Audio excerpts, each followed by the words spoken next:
spring going for you, man? It's going good. It's going really good. It's a grind right now, but I'm having a good time. I think everyone's having a good energy to it, and like wanting to work every day and like get better. And, we always go out there saying, it's gonna be a great day. Just trying to change the mindset, like what we used to maybe have, and to just positive. We go out there positive. We can just stay positive the whole time. You notice a lot of differences just now that it's year 2 under Jimbo? No, not really, because last year, was the hard part of like re-changing the whole offense, getting to his style, like pro style offense, learning a new playbook. We have lots of the same guys in the offense coming back. Some of the young guys, they're having to learn it really quick, like Baylor, and he's doing a great job of it the whole time. Same with Glenn Beal. The tight ends are doing a really good job. They're just kind of learning it. But right now, the only coach we lost was our coach. And luckily, Coach Grimes, our assistant O-line coach, he came back, so it wasn't a big transition for us. Carson, what was it like last year, just the caliber of pass rushers you were facing almost every week, and how did it prepare you for the rest of your career, do you think? Well, after the season, me and Dan Moore, we were like, hey, they were pretty good. We told everybody they were pretty good, and they weren't lying, because there's I think about half of them are going first round this year. The guy from Mississippi State, both of them, the D tackle and DN, all the guys from Clemson. But it definitely prepared us, because those guys are all leaving. There could be guys just as good, but we face them, we know their speed, we know what to expect, and we know how to beat them.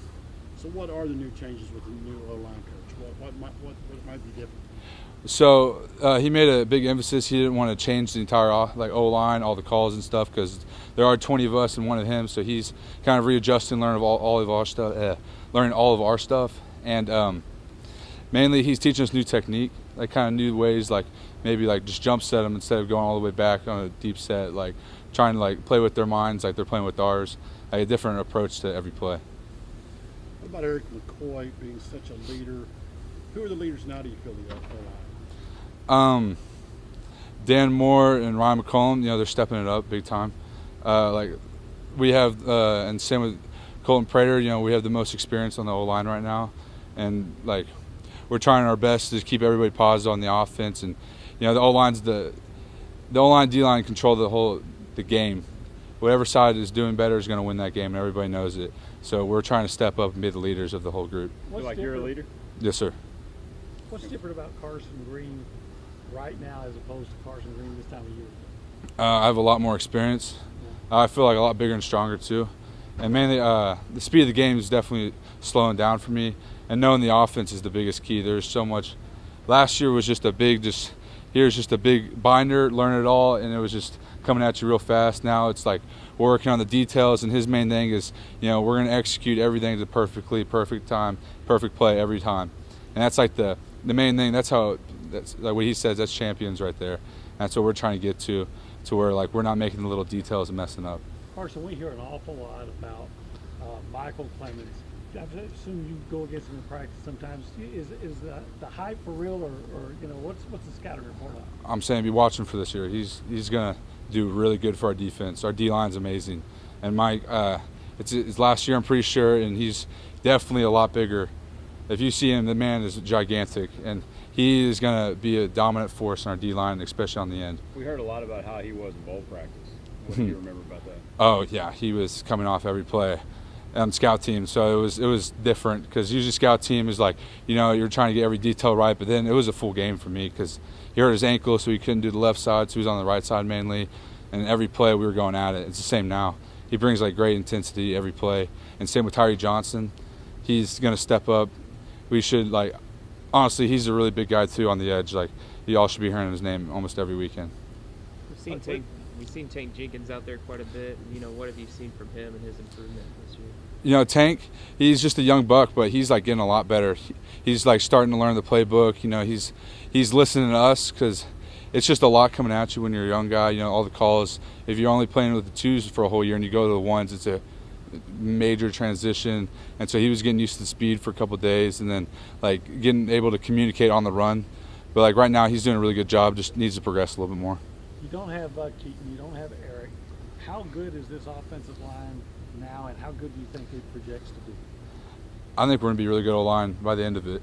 Last year, everyone was kind of saying the same thing. We have a lot of young guys, And sure, we're losing two solid veterans. You know, Eric has a chance of going first round. Keaton, he's going to get drafted pretty high probably too. And you know, they had a lot of game experience, and they helped us on the O-line as leaders.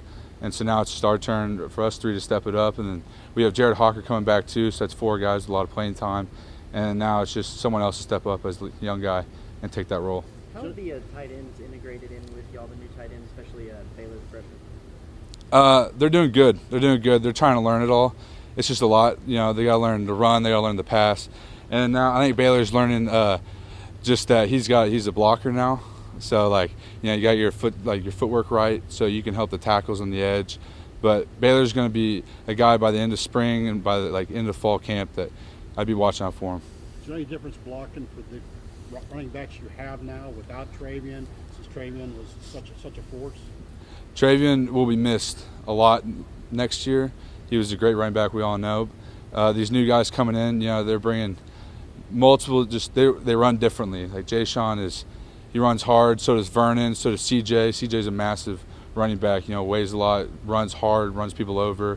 You know, and the same with Caboti. You know, it's just a different style. But now we got a lot of depth in running back that maybe we didn't have last year. I mean, last year all we had was Travion having to carry the ball lots of the time, and then Jay Sean having to carry the ball a little bit. But now we'll have 4 running backs, so you can rotate in and out without a problem. What's the biggest difference, just personality-wise, in the communication between Jimmy Turner and Henson? The Boston accent, you know, we miss that. You know, Jimmy Turner, you know, you miss that all the time. But really, Coach Henson's doing a good job of, you know, he came in here and he said, hey, like, I don't know any of y'all. You know, I might have recruited y'all, but this is y'all's clean slate. You know, like, the only guys I really know are the guys I've watched film of.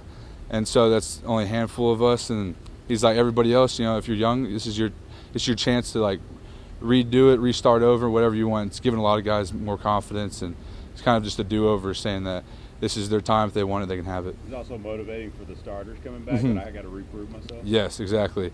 You know, he's been really good about just, like, he'll maybe transition a couple people every day at practice, and really just trying to build the young guys' confidence as well as pushing the older guys, like the starters, and, you know, just making us work for that spot every day. No offense, Carson, but you weren't when you first arrived here, maybe not as heralded as some of the other recruits and things like that. At any time, did you find yourself surprised at how far you've come, or did you come here upset that you weren't more hyped? Oh, I didn't really like the hype at all. Like, I didn't like tweeting about offers or anything like that. Like, I thought that was just kind of overrated. And like Jim Turner, he made me tweet my commitment. I wasn't going to do that, but it was just one of those things. Like, we're all at the same place. You know, stars really don't matter. As soon as you sign the paper line that you're here, you're going to that school. Like, everyone's a clean slate. You know, you got to re-earn everything. And I came in there. You know, I knew that there was when I was a freshman, there was going to be a tackle spot might be open, and so like Coach Turner told me, like, you know, you better be ready to play. And so that was my mindset the whole time freshman year. And I didn't think like anything of it just because of a star and like recruitment. You had mentioned the transition with Coach Henson, but did having Coach Grimes be retained, did that help that move a little smoother potentially? Oh, yes. Coach Grimes is like helping everybody out because he was there. We don't have to change any of the calls. So it's helping like us and Coach Fisher and Coach Dickey all be on the same page and not like miss a step because he's still there, while Coach Henson's still making sure he knows the whole offense completely. And then Coach Grimes, like, it's good to know somebody, you know, like we're all good friends with Coach Grimes. We all miss Turner, but at least there was someone there that we were familiar with, not just like getting thrown into a new person, kind of just a bucket to start over with. Thank you, Carson.